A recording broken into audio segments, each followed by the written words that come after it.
4,000 to 6,000 meters beneath the surface of the Pacific Ocean, scattered across the seafloor like cobblestones, lie potato-sized rocks that took millions of years to form.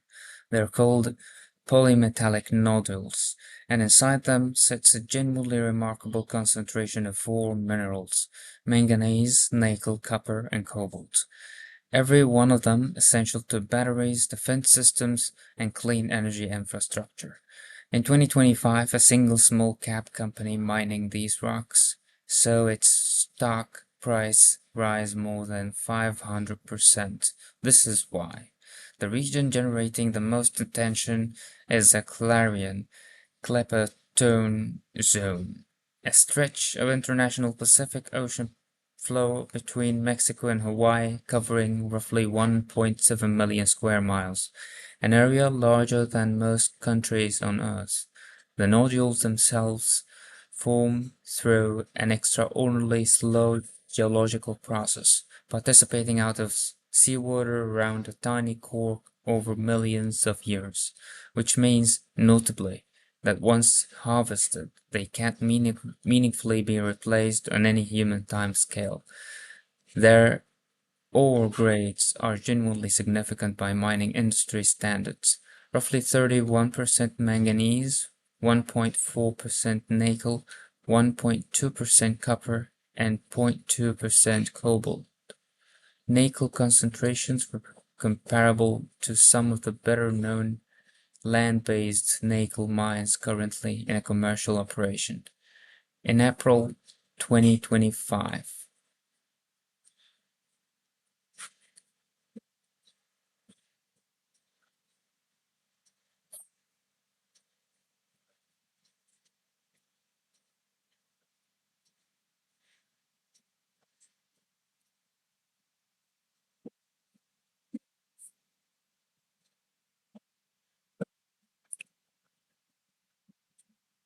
the Trump administration signed an executive order titled Unleashing America's Offshore Critical Minerals and Resources, directing federal agencies to accelerate exploration, licensing, and commercial recovery.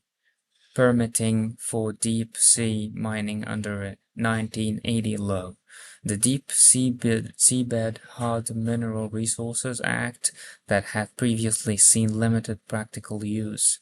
The White House's own stated projection: deep-sea mining could add $300 billion and 100,000 jobs to the U.S. economy over the following decade, explicitly framed as a strategic response to reduce America's dependence on China's dominant position in critical mineral processing, the same processing checkpoint examined elsewhere in this series. The Metals Company, a Nasdaq-listed deep-sea mining firm holding some of the most extensively mapped exploration rights in the Clarion-Clipperton Zone, including contracted areas ranked among the world's largest known nickel deposits by combined reserves, became the immediate market proxy for this policy shift. Its shares closed up roughly 45% on the day the executive order was announced, and continued climbing through the year, ultimately gaining over 500% in 2025. In July 2026, the company entered a partnership with Impossible Metals, a firm developing an autonomous underwater robotic collection system specifically to evaluate selective lower-impact nodules harvesting technology within its prospective license areas. This entire push sits inside a genuinely unresolved international legal dispute. The United Nations Convention on the Law of the Sea established the International Seabed Authority specifically to govern mineral resources in international waters, under a framework describing the deep seabed as a common heritage of mankind, a framework the United States has never formally ratified. China's government has publicly stated that the U.S. executive order, insofar as it authorizes unilateral permitting in international waters outside the Seabed Authority's process, violates international law. Environmental organizations, including Greenpeace, have separately argued that no single nation has the hire to unilaterally authorize industrial-scale extraction from waters considered a shared global commons as of this recording. This dispute remains genuinely open, with no binding international resolution. There is a real environmental data bearing directly on this dispute, not just theoretical concern.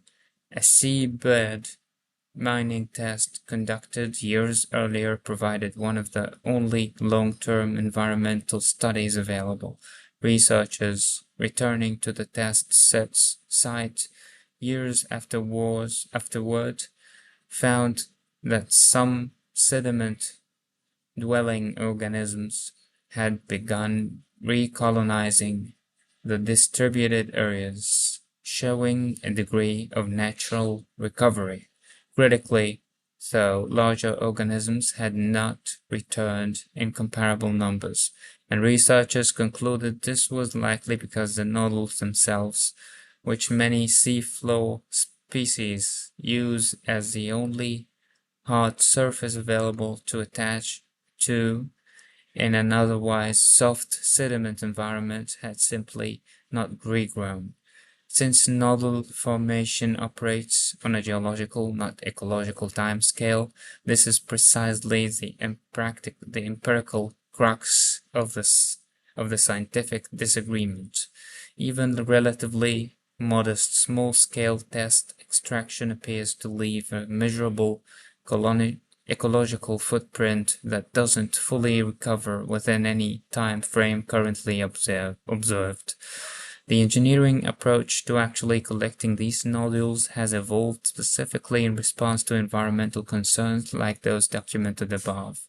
Early deep-sea mining concepts envisioned relatively indiscriminate collector vehicles, essentially vacuuming large swaths of the seafloor.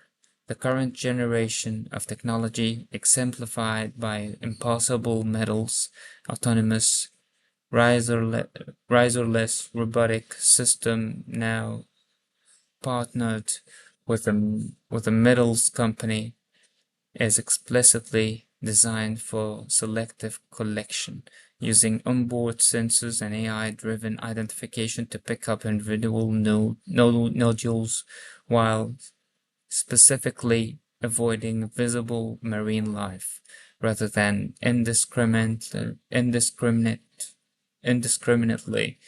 disturbing the surrounding seafloor. Whether this selective approach meaningfully reduces the broader ecosystem disturbance documented in earlier test mining, which affects sediment plumes and light and noise pollution well beyond the immediate collection footprint, not just direct organism contact, remains a genuinely open empirical question that current pilot programs are specifically designed to help answer. The case in favor rests on a straightforward resource security argument. As demand for battery and clean energy minerals accelerates, and as China's dominance over land-based mineral processing remains a documented strategic vulnerability, seabed nodules represent a genuinely large, geographically diversified alternative source, developed under the evolving set of environmental safeguards. The case against rests equally straightforwardly on precaution. The deep sea is one of the least studied, slowest recovering ecosystems on the planet. No country or company has yet demonstrated commercial scale extraction without documented lasting ecological disturbance, and the current push to accelerate permitting outside the established international governance framework sets a precedent. Multiple governments and environmental bodies consider genuinely destabilizing on how shared ocean resources are managed going forward. Both positions rest on real, verifiable facts, which is precisely why this remains a live, unresolved debate rather than a settled question. Therefore, there is something fitting about a resource crisis playing out simultaneously on the ocean floor and in the critical minerals refining plants discussed elsewhere in this series. Both are at their core the same underlying story.